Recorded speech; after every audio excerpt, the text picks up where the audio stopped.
Me llamo Javier. Para mí, el trabajo en la maquila no era solo una forma de ganar dinero, era una cuestión de honor.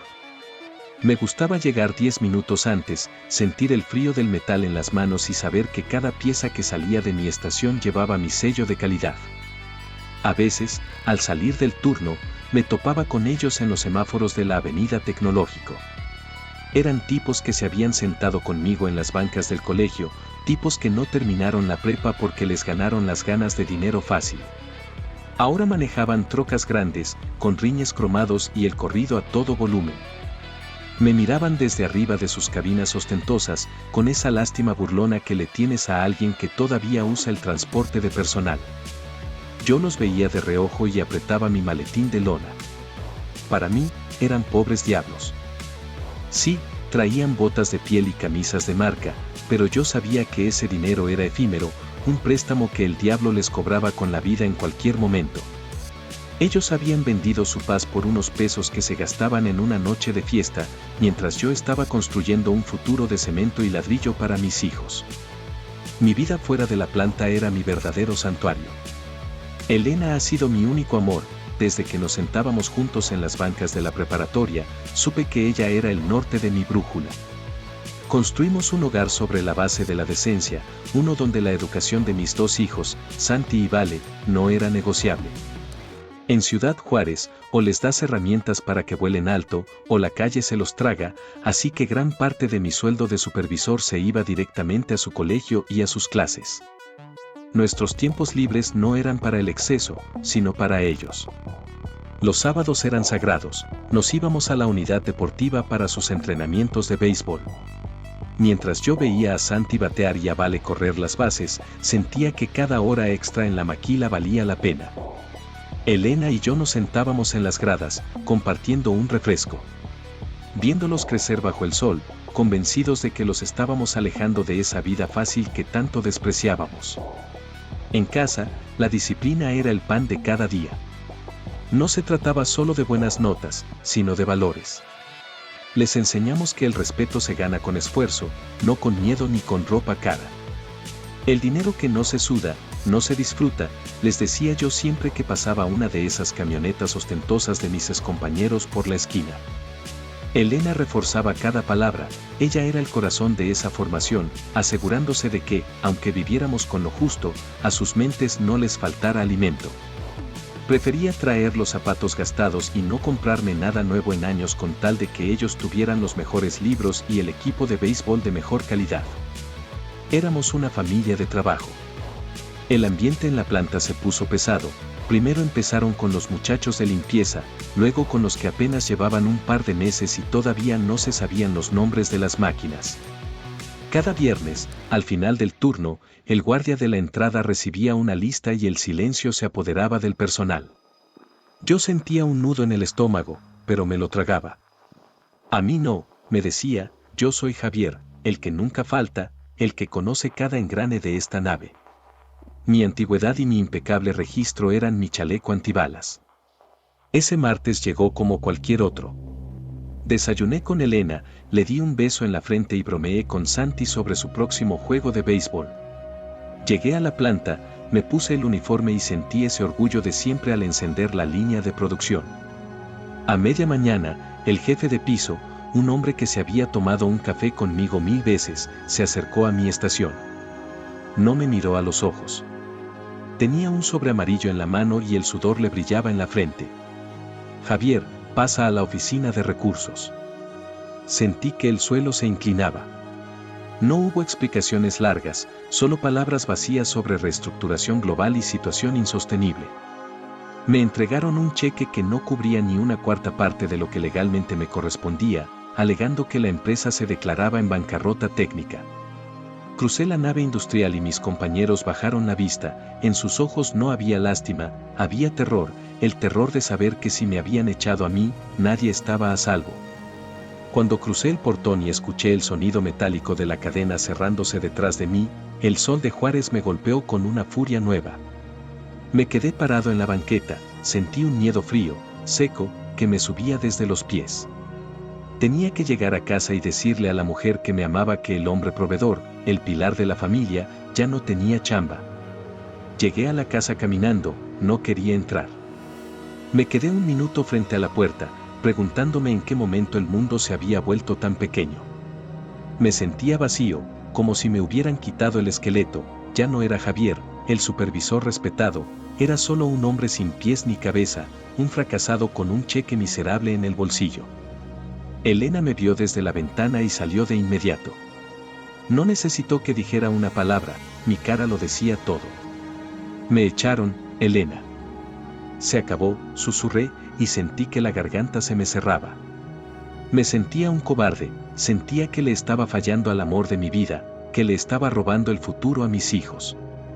Pero ella, esa mujer de ensueño que ha sido mi fuerza desde que no teníamos nada, no se inmutó. Recordé cuando yo era un simple mesero en aquel restaurante grasiento y ella me esperaba con una sonrisa. Recordé cuando caminábamos las calles cargando las vaporeras para vender los tamales de la señora Marta, bajo el sol. Ella nunca estuvo conmigo por el puesto de supervisor. Me rodeó con sus brazos y me apretó contra su pecho con una fuerza que me devolvió el aire. No nos falta nada, Javi, mientras estemos unidos. Me dijo al oído, llenándome de besos y afecto. Ya salimos de peores, ¿te acuerdas de los tamales? Vamos a estar bien. Tú no le fallas a nadie. Tú eres el hombre más trabajador que conozco. En ese momento, hundido en su abrazo, recordé por qué me había enamorado de ella en los pasillos de la prepa. Elena no era solo mi esposa, era mi trinchera. Su amor era justo el combustible que necesitaba para no desmoronarme frente a mis hijos esa noche. Cenamos lo que había, nos reímos con las ocurrencias de Santi, y por unas horas, el mundo exterior y sus fábricas cerradas no existieron. Esa noche, mientras ella dormía y yo miraba el techo en la oscuridad, el silencio de la casa empezó a pesarme. El afecto de Elena me había salvado el alma, pero no pagaba las colegiaturas, ni el equipo de béisbol, ni la hipoteca. Pasaron las semanas y el optimismo de Elena empezó a chocar contra la realidad de Ciudad Juárez. Salía cada mañana con la camisa impecable, pero regresaba con el alma deshilachada. Visité cada bodega, cada taller mecánico, cada oficina de gobierno. Nada. La ciudad estaba saturada de hombres como yo, honestos, desesperados y con el tiempo en contra. El desgaste es una bestia silenciosa. Empiezas a notar cómo Elena estira el dinero en el mercado, como Santi me pregunta por qué ya no vamos a los entrenamientos de béisbol, y como el silencio en la mesa se vuelve cada vez más espeso. Un jueves, después de otra negativa en una constructora, me quedé sentado en la banqueta de la avenida principal. El calor me quemaba la nuca y el polvo me llenaba los pulmones. Entonces, el motor de una troca rugió a mi lado. Era una GMC negra, pulida como un espejo, que proyectaba una sombra enorme sobre mis zapatos gastados. El vidrio bajó lentamente. Ahí estaba Beto, un tipo que en el colegio siempre fue el más vago, el que nunca entregó una tarea. Me miró de arriba abajo, deteniéndose en mi maletín de lona y mi rostro desencajado. ¿Qué onda, Javi? Te ves de la fregada, hermano. Me dijo con una sonrisa que mostraba unos dientes demasiado blancos. Me enteré que los gringos te dejaron en la calle después de lamerles las botas tantos años. Es una mala racha, Beto. Beto soltó una carcajada y palmeó el cuero del asiento del copiloto. Súbete.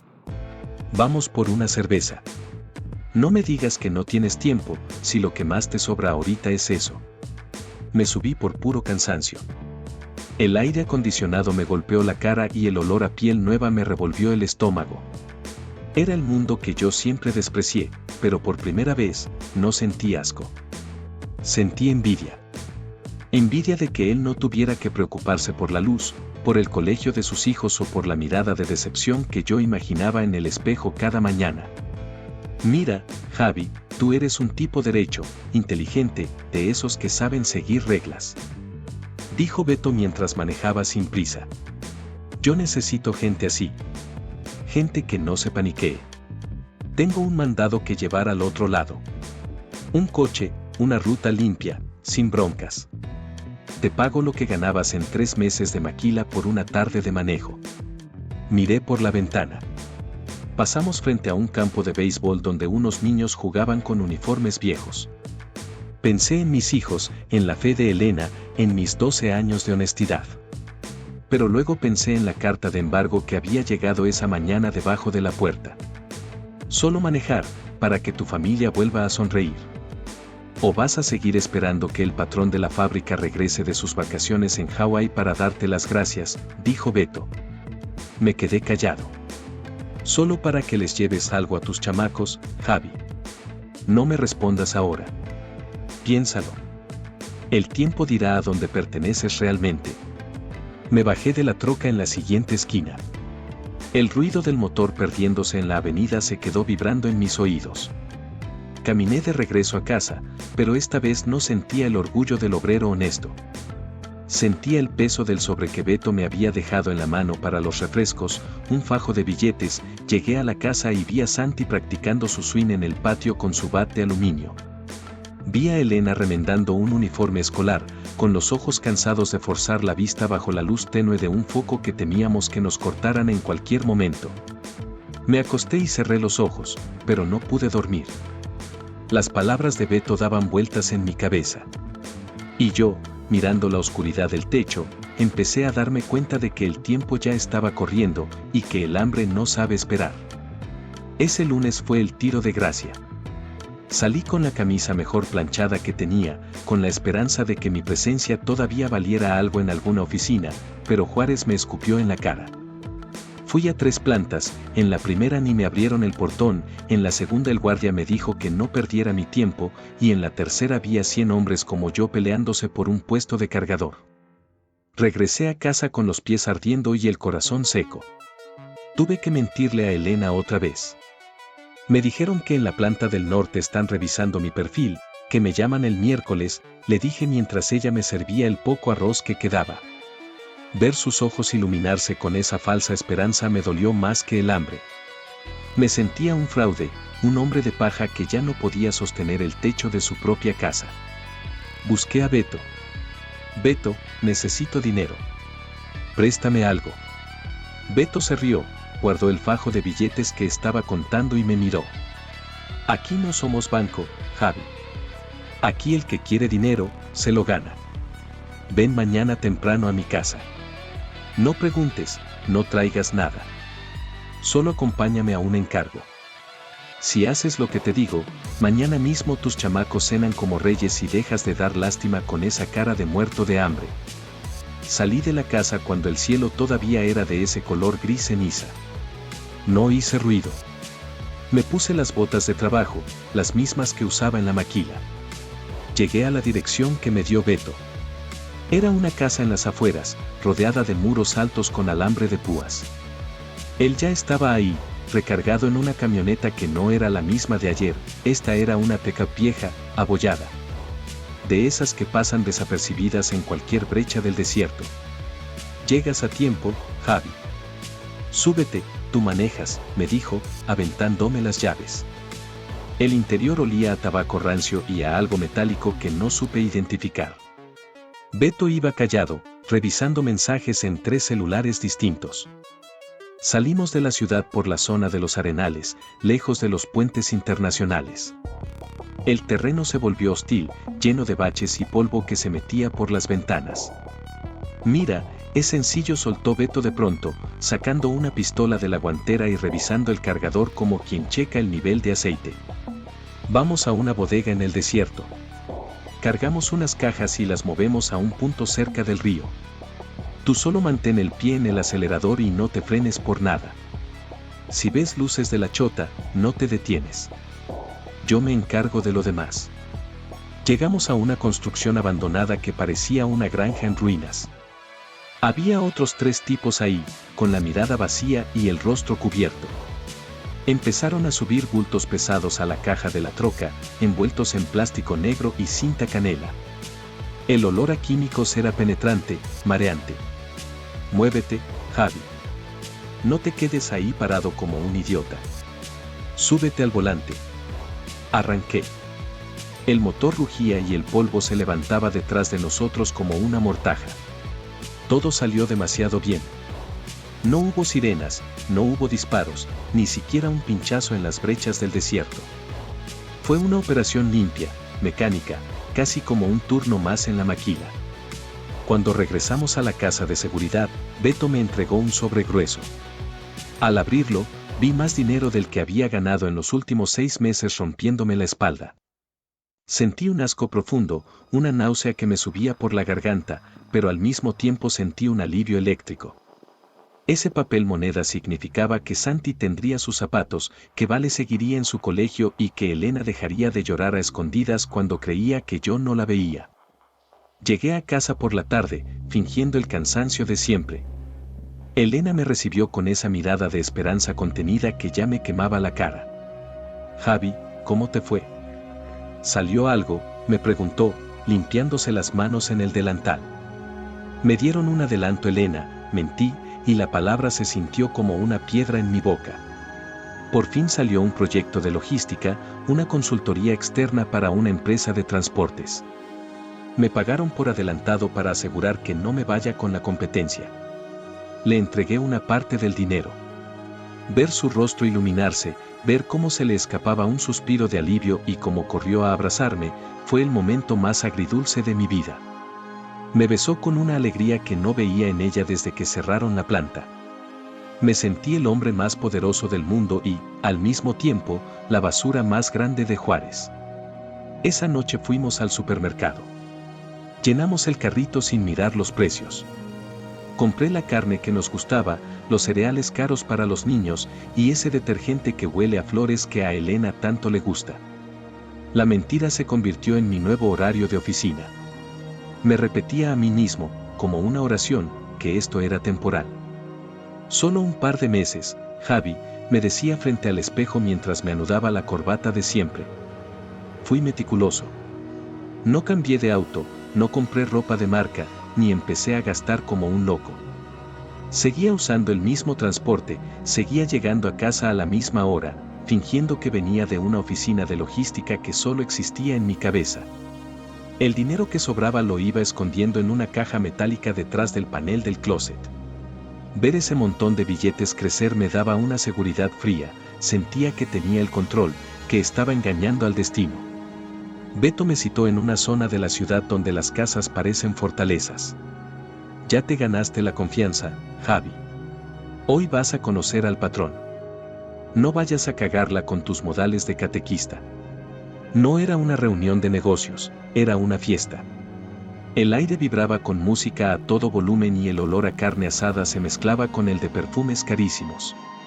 Había mujeres hermosas, de esas que parecen sacadas de una revista, caminando con copas de champaña en la mano. El alcohol corría como si el agua no existiera.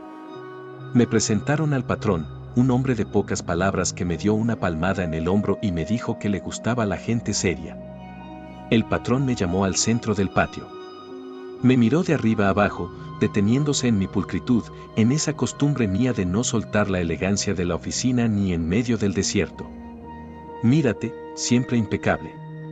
El traje y la corbata no se te caen ni para mear. Soltó una carcajada seca que todos celebraron. Hoy es tu día, el licenciado. Ese va a ser tu nombre. Así que muévete, que hoy vas a hacer tu primer encargo solo. Nunca me había sentido tan hombre, tan poderoso, tan dueño de la situación. Me olvidé del Javier que vendía tamales, del Javier que contaba los centavos para el camión. Esa noche, bajo las luces neón y el efecto de la bebida, las paredes de mi moral se terminaron de derrumbar. Una de esas mujeres se acercó, me miró como si yo fuera el centro del mundo, y yo, por primera vez en mi vida, no busqué el rostro de Elena en mi memoria. El poder es un veneno que te hace creer que las reglas ya no aplican para ti. Esa noche, en medio de ese lujo manchado de sangre, quebré los votos que le hice a la mujer que me amó cuando no tenía nada. Recogí la troca, pero desde que llegué al punto de carga algo se sentía podrido. No eran los bultos de siempre, esta vez apenas me dieron un par de paquetes mal envueltos. Los tipos de la bodega, que antes bromeaban, estaban rígidos, serios. Ninguno se atrevía a sostenerme la mirada. Me veían como se ve a un hombre que camina hacia su propio entierro, pero mi arrogancia de licenciado no me dejó verlo. No llegué ni a la mitad de la brecha. Las luces azules y rojas brotaron de la nada, como una plaga. No había salida. No había brecha por donde escapar. Sentí el frío del metal de las esposas en las mismas muñecas donde antes lucía mi reloj de supervisor. Aquí, entre los muros grises de la celda, la verdad me golpeó más fuerte que cualquier paliza. No me atraparon por mala suerte. Fui la carnada. Fui el licenciado desechable, el idiota útil que enviaron al frente para que la policía se entretuviera haciendo el gran decomiso mediático, mientras por otra ruta, el verdadero cargamento, el grande, el que de verdad importaba, pasaba a salvo bajo el amparo del silencio que yo les compré con mi libertad. Escribo estas líneas desde la cárcel, donde el tiempo no corre, solo se pudre. Elena y mis hijos están en casa de mis suegros, lo perdieron todo, hasta la casa que pagué con sudor honesto. Fallé. Fallé como hombre por no aguantar el hambre, fallé como esposo por traicionar la cama de la única mujer que me amó de verdad, y fallé como padre porque mis hijos van a crecer con un vacío en la silla del comedor. Incluso fallé como narco. Fui un amateur jugando a ser lobo. Ahora, mientras miro los barrotes, entiendo que en mi afán de darles un futuro, les robé el presente y les destruí el pasado. Mi esposa tal vez nunca me perdone, y lo peor es que tiene toda la razón. El licenciado terminó su carrera antes de empezar, y lo único que me queda es este uniforme de preso que, a diferencia de mi traje, este sí me queda a la medida de mi miseria.